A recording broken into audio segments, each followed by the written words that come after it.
Hotep à tous, bienvenue sur la chaîne des panafricanistes par essence, par conviction et par excellence.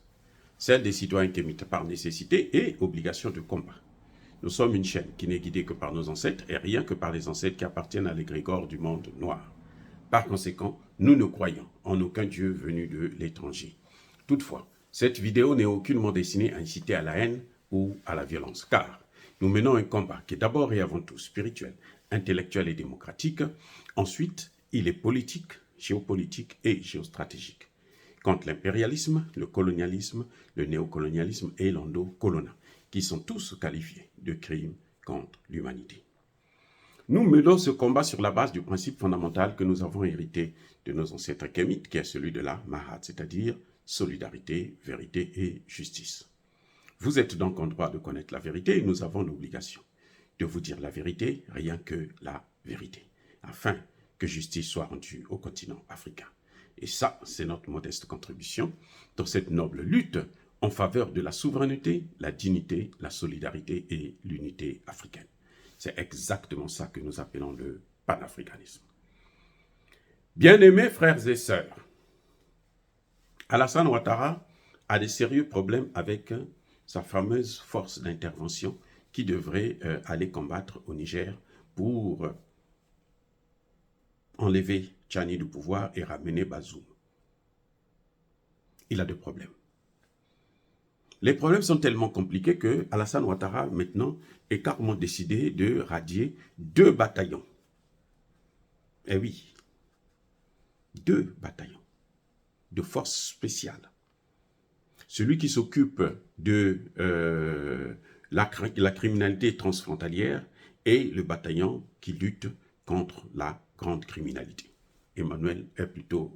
Alassane Ouattara, à la demande d'Emmanuel Macron, bien sûr, veut faire le nettoyage, veut sortir tout ce monde-là, veut les virer tous. Il a trouvé bien entendu un prétexte, parce que, bon, vous savez, on ne fait pas ces choses-là comme ça. Il a trouvé un prétexte, c'est que, soi-disant, que ces gens étaient mêlés dans la corruption, dans des détournements de fonds, ainsi de suite, et qu'il fallait les virer. Alassane Ouattara croit que nous, on est aussi bêtes qu'Emmanuel Macron. C'est Emmanuel Macron qui ne comprend rien, parce que Emmanuel Macron croyait que nous sommes à l'époque où c'était eux qui maîtrisaient la communication. Donc, tout ce qu'ils disent là, c'est ce que nous devons avaler. Mais maintenant, nous avons nos services de communication. Nous avons nos services de renseignement. Nous avons nos services d'information. Nous sommes informés à temps réel sur tout ce qui se passe sur le continent africain. Parce que ce qui compte pour nous, c'est le continent africain. L'Europe, là, on s'en fiche éperdument. Ils n'ont qu'à faire ce qu'ils veulent, ça les regarde. Mais ce qui se passe sur le continent africain, là, ça nous regarde. Ça, c'est nous. Vous voyez, donc Alassane Ouattara aujourd'hui est dans des problèmes sérieux. Parce que Alassane Ouattara croyait qu'il allait prendre les militaires ivoiriens et puis les amener au Niger pour aller combattre là ou aller se faire massacrer. Parce que c'est ça l'évidence. Vous savez, quand on est chez soi, on est toujours fort. Vous êtes chez vous, dans votre maison. Quelqu'un quitte là dehors pour vous attaquer. Il faut qu'il soit vraiment très, très, très armé pour vous vaincre. Parce que chez soi, là, Dieu vous donne toujours la force puisque c'est vous le maître de terrain. Donc, et le général Tchani l'a dit, une intervention au Niger, ce ne sera pas une balade de santé. Et aujourd'hui, avec la charte de Liptako Gourma, une attaque, une agression contre le Niger, c'est une agression contre le Niger, le Mali et le Burkina Faso. Et ces 3 pays-là, aujourd'hui, notamment le Mali est parmi les pays les mieux équipés en Afrique francophone, et notamment en Afrique de l'Ouest. Eh oui, le Mali aujourd'hui peut faire la guerre contre le Nigeria. Ça ne lui fait pas peur. Eh oui, que le Nigeria puisse le savoir. Que puisqu'il va s'agenouiller devant les Occidentaux parce qu'il a besoin de plus d'argent, parce qu'il a besoin de préserver un certain nombre de marchés, le vrai marché, c'est le marché africain. C'est un grand marché qu'il y a là. Eh oui, les gars. Donc, Alassane Ouattara croyait que c'était facile de recruter les militaires ivoiriens pour aller faire la guerre de la France. Comme les militaires, les Africains, ce qu'ils ont appelé les tirailleurs sénégalais, maladroitement bien sûr et par ingratitude, sont allés faire la guerre pour la France en Allemagne. C'est fini ça. Les militaires ivoiriens avaient commencé d'abord par demander près de 25 millions chacun et demander à ce qu'on leur verse les 25 millions avant même d'embarquer pour aller sur le terrain.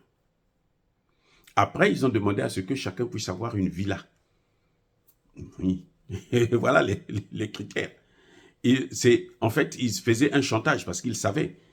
Et ils parlent avec leurs collègues. Les militaires du Niger, ils ont tous été formés ensemble.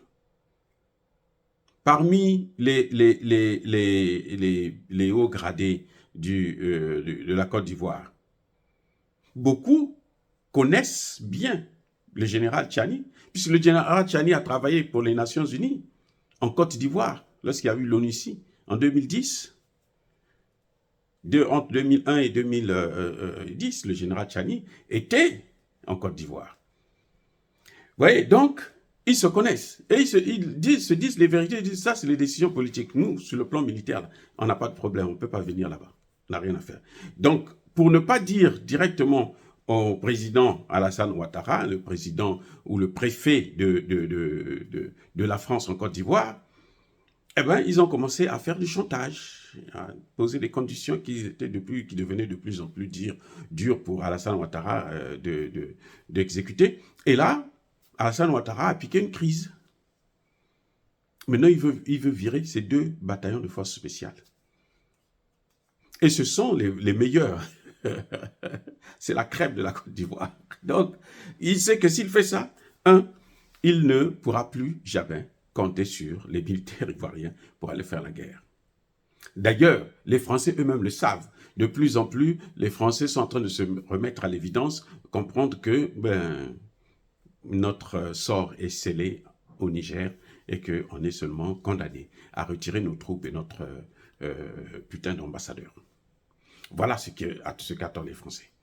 Donc Alassane Ouattara est aujourd'hui dans une situation critique. Vous savez que le Sénégal n'a jusqu'à présent pas encore choisi ceux qui vont aller combattre.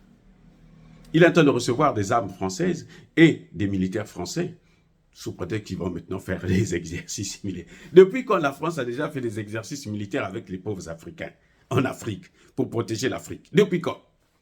Pendant 60 ans, la France n'a jamais pu préserver la sécurité des Africains, donner à ces Africains-là, les doter des armées et des équipements pour leur armée.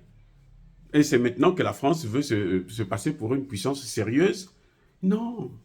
La France est en déclin. Elle est en train de s'accrocher même s'accrocher même sur un serpent pour essayer de ne pas se noyer. Mais, vous savez, quand le fruit est mûr, il n'y a rien à faire qui peut le retenir là-haut. Il doit tomber. C'est le cas de la France. L'Empire va mourir. L'Empire est en train de mourir. Et nous devons seulement préparer les funérailles. Dire cela, c'est inciter à la haine ou à la violence. Non.